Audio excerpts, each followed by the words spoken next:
Hello. Duke, I have been wanting to make a video talking about my experience with Itworks Global for a long time now. I've had a lot of people ask me, what happened, what are my thoughts, why did I leave? And so I figured it was probably time that I just sit down and talk about it. I decided to do this because I've been watching Kiki Chanel, I think that's how you say it, her videos about MLMs and, my thoughts, why I left, what problems I see, and just for other people that, you're talking to a distributor and they tell you the things you want to hear, why you should join, and just my thoughts on all of it.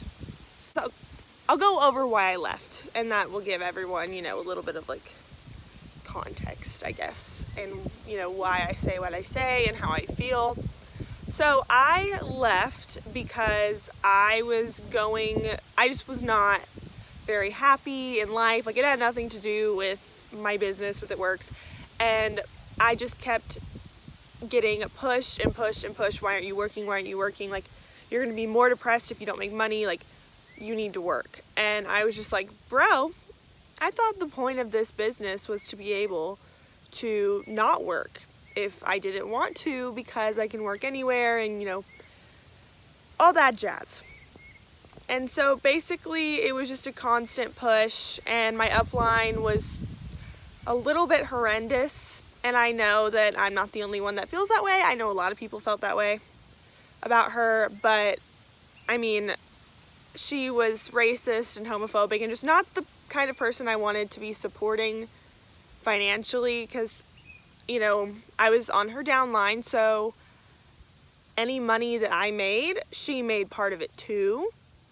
And so I was just not, I couldn't make her money in good faith just because I'm someone that's very strong in my beliefs. And so it just didn't make me feel good. It didn't give me the warm and fuzzies whenever I was making her money, knowing how she treats other people and what she believes. And I'm all for people believing different things, if it's different than me, but when it comes to hurting other people and just being racist and homophobic, that's where I draw the line. So that is why I left. It was just adding up, the frustration, because I just kept getting told that I need to work, and I just was not wanting to for a little bit, and me taking a little bit of time off got me kicked out of so they had a group chat, and it's where they just talked about everything, and it was called the Boss Babes group chat or something of the sort. And I got kicked out of the group chat because I wasn't working in the group chat, and the group chat was only for people that were working their business and being a boss babe. And so I was just like, what the heck? And so my upline kicked me out, or her upline, one of the two, kicked me out. And I was just like, so I'm not doing exactly what they wanted me to do, and then I get kicked out of this group, and I had made a lot of friends in the group, and it was just very what the heck? And I will say, I made a lot of friends in Itworks, and I don't think that they are bad people. I don't think, I've met a lot of really good people. I still talk to some of the people, one girl in particular that is still in Itworks, or two, yeah, they're still in Itworks. And so, they're not bad people. I don't think they're bad people. I think they just are making a little money. You do you. But that was, kind of hurtful when they kicked me out of the group chat.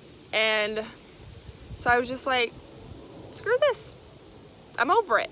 And so I left, and it was a very sad, traumatic time, because there's a lot of people that I thought were my friends that immediately blocked me because I left Itworks. And that's kind of what they teach you to do, is if someone leaves, you block them on social media, you block their number, they are dead to you if they leave Itworks. And so I was just like, I didn't think that would be me, but like I don't know why I didn't think that would be me, because they do that to everyone. So that sucked. And that's kind of my story with why I left. And then their practices that they did, wasn't really a huge fan. Like, they wanted you cold messaging people, like hundreds of people a day, like so many. They wanted you following hundreds of people a day, and basically just anyone that you can get to join your team, get them to join. They really encourage like impulsive decisions, like just say yes, just go for it. They want you to have this picture perfect life on social media.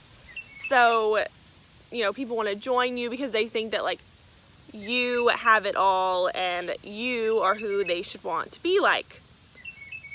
And so there was just so many things. The products, you know, I've heard from different people that like they have plastic in them. Like there's been some people that have gotten them tested and they've put it online that there's plastic in the products. And then also like the business model, you would think that, you know, you would make the most money selling products, but you don't. You don't really make anything selling products. You make all your money by recruiting people, and that's how you get to the next rank. You do have to sell so much, and you still have to have so much like group volume, but like you make most of your money by recruiting people, which by definition is a pyramid scheme. I'm not calling it a pyramid scheme, but take that how you will. Another big problem that I had was, I mean, the numbers are there, like 99 point something people that get into MLMs don't make any money, they lose money.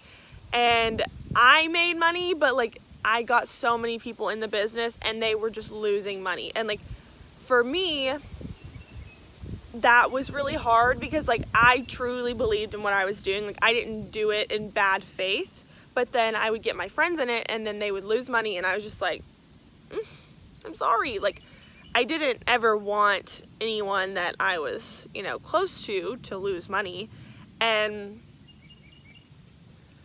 then like you had to buy every month an auto shipment, which to purchase products, you also had to do a 3-month auto shipment, and you had to pay $50 if you wanted to cancel it. And that was kind of, you know, but you had to buy like at least $100 worth of product every month. And like if you didn't buy the $100 worth of product, you couldn't get your paycheck. So like, and it's not something that, you know, they hold until you can buy the $100. Like if you don't buy it, it's gone. Like the money is gone. You don't get it. You don't see it. And that was something that was like you worked for it. You made that paycheck. But if you couldn't give it Works $100, then like you don't get any money. And so that in itself made people lose a lot of money because, you know, they would make $50, but they would buy a $100 auto shipment or a $120 auto shipment. Like if you were in a month that you wanted to promote, some girls were buying like $500 worth of product to make sure that they promoted. And if you didn't promote or if you didn't maintain your rank, your paychecks went down drastically. And so people like to say it's sustainable. I just don't really feel like it is. Like one, it's nearly impossible to make money, and the numbers prove that. Two, the products, they don't sell themselves. That's why we're all here. Three, it's like a closed circuit system. So like Itworks does not have to sell to anyone outside of its distributors to make money. They make enough money from their distributors, which is why they make you do the auto shipment. So like that in itself is like they're making their money off of their people. They're making their money off of their people that aren't making any money at the bottom. And then, you know, it's a very top heavy system. Like the people at the top make a lot of money and the people at the bottom they lose money. They don't make anything. Again, no hate to anyone that's in MLMs. I respect it if that's your like grind or side hustle. But for people that are looking into it, I definitely would recommend like reading the fine print and Googling the company, like see how they make money, see their business model, see what you have to do every month to make a paycheck, see what you have to do every month to maintain your rank. Like, people were just, I mean, going, like, breaking their backs to maintain their rank, and like they were spending more money than they would get. And I know another big thing they promote is like you can be like a stay-at-home boss babe, but I know people that have done that and they quit their job and then they literally got into crazy debt. And I know that that is not just with Itworks. I know that's with a lot of let's be real, all MLMs. I just feel like if you're looking into joining one of those things, you should really read the fine print, talk to people that aren't in it, and like listen to your family and your friends. If they're really just like, sis, this is not it, like, MLMs teach you that they're like, your family's against you. They don't want you to succeed. Like, they just want what's best for you way more than any of these like boss babes do. So, you know, listen when they say like, this might be a sketchy thing. There's a girl that was, she joined my team. We were friends before she joined my team. And basically like our friendship almost got ruined because my upline was telling me what to say to her, and it was honestly so aggressive, and it was just me telling her like, you're not doing enough, like you need to be better, you need to post more, you need to message more, like you're not enough, you need to do more. And then afterwards I realized like, oh my gosh, you know, this girl was in school full-time, she was working full-time. I mean,